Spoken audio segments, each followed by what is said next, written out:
Hey everyone, how's it going? I would like to do a book review about The Cossacks by Leo Tolstoy. I buddy read this with Elena Makredina, and she and I are posting videos concurrently, so go check out her video as well. This is a novella that was published first in 1863, I believe, and it's one of Tolstoy's earliest works. It's considered to be his first real masterpiece. It's thought to be autobiographical to some extent.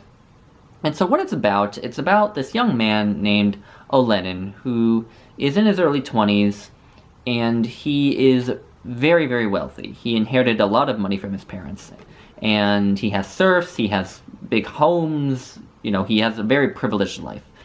And so he doesn't really have to work for a living. And so basically the way that he's been living his life so far is he has just kind of been living in sort of high society in Moscow, having fun with his friends, and so on and so forth.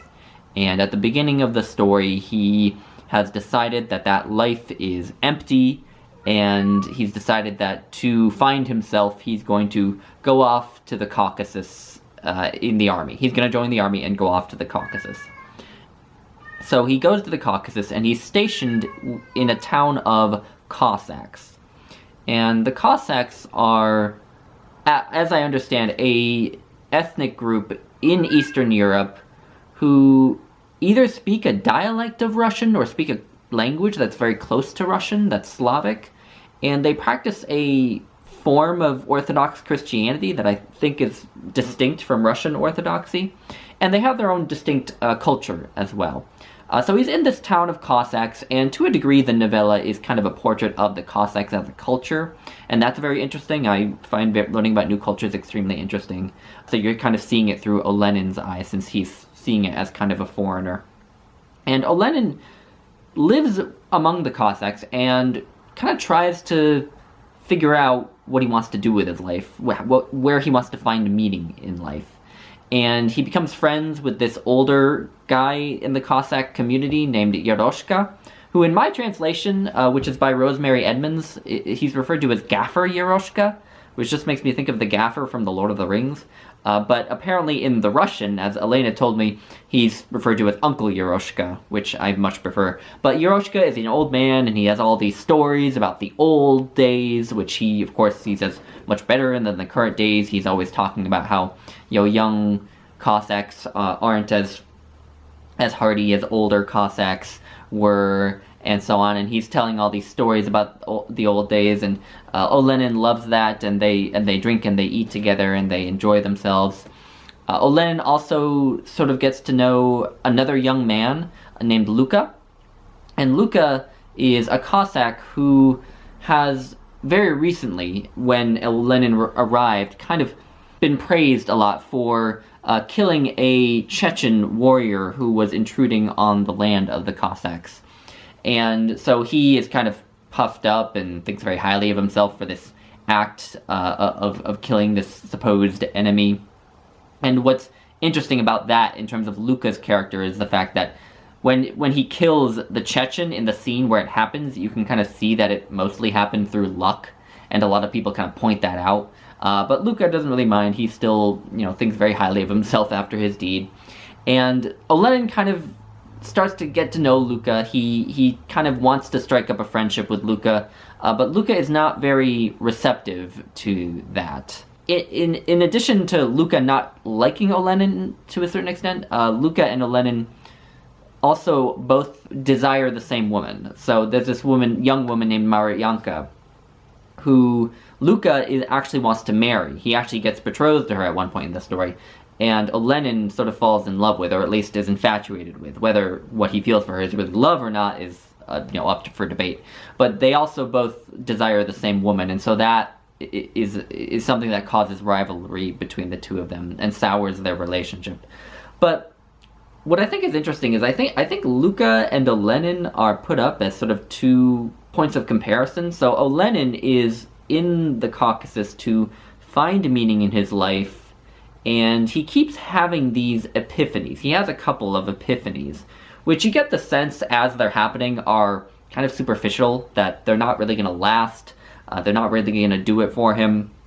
And they're kind of wonderfully done scenes where he has his epiphanies, because you can just see how unrealistic they are, how superficial they are, how little he even understands what he's saying as he's saying it. But then on Luca, on the other hand, you have someone who seems to basically know what he wants from life. Luca isn't really searching for meaning in his life, it seems, the way Olenin is. He seems to basically know what he wants. He wants to be this warrior, he wants to get married, he wants to fulfill this ideal of the Cossack man. And so I think that Luca and Olenin are put up as two points of comparison in that sense, as one who has basically figured out what he wants, or at least has never really questioned what he wants, and another who can't seem to figure anything out, and doesn't seem to have much direction. And I think they're both deconstructed. They're both these two men's approach to life are both deconstructed to the degree that Olenin clearly can't seem to figure out his life, is just sort of drifting through life, and doesn't really end the novella with much resolution. And Luca, on the other hand, does have everything figured out, and his view on life is shown to be also kind of empty and not the best way to go, to put it bluntly. And I can't say why without spoiling what happens, but needless to say, it doesn't turn out well. And I think that they're both put up as sort of two examples, and I find that very interesting. So that was kind of the crux of the story for me. It is a very bleak story. It ends on a very dark note because Olenin, doesn't accomplish anything, doesn't find himself. He basically ends the story realizing that coming to the Caucasus wasn't gonna get him meaning in his life, but he also still doesn't see the life he lived in Moscow as meaningful. So he's just left in this impasse, where he doesn't know what he's doing with his life. And so it is a bleak story. It's kind of an anti-coming-of-age story, almost, because, usually at the end of a coming-of-age story, you hope that the protagonist will find some meaning, some pursuit for their life, and Olenin doesn't. He just ends, and he seems to have less of an idea, if anything, of what he's going to do with his life at the end than he did at the beginning. So it is a dark story, and maybe a little bit unsatisfying in that sense, because I did just find it a little bit maybe too pessimistic, which is saying a lot for me. I still thought it was really well done. The characters are so well drawn, as always in Tolstoy, from Yeroshka to Luca to Olenin to the side characters who only appear for a few scenes. Maryanka is very well done. Luca has an unnamed sister who is deaf and mute, who really leaps off the page as a character. The characters are so well done in the story. You get this really interesting portrait of the Cossacks as a culture, which I find very interesting. I find stories where you get that sort of portrait of a culture very interesting. And I think you do get a very authentic view of what a lot of people go through when they're very young, in terms of like searching for your purpose in life in this sense, because that's not always resolved very well or easily. And so I did like it, but I didn't like it quite as much as a lot of other things by Tolstoy, like The Death of Ivan Ilyich or Haji Murad in particular, and some of his short stories as well. But definitely worth reading if you like Tolstoy. I think this is a great novella. Not the place to start, probably. But anyway, those are my thoughts on the Cossacks. I will leave it there. Thank you all for watching, and I'll talk to you later.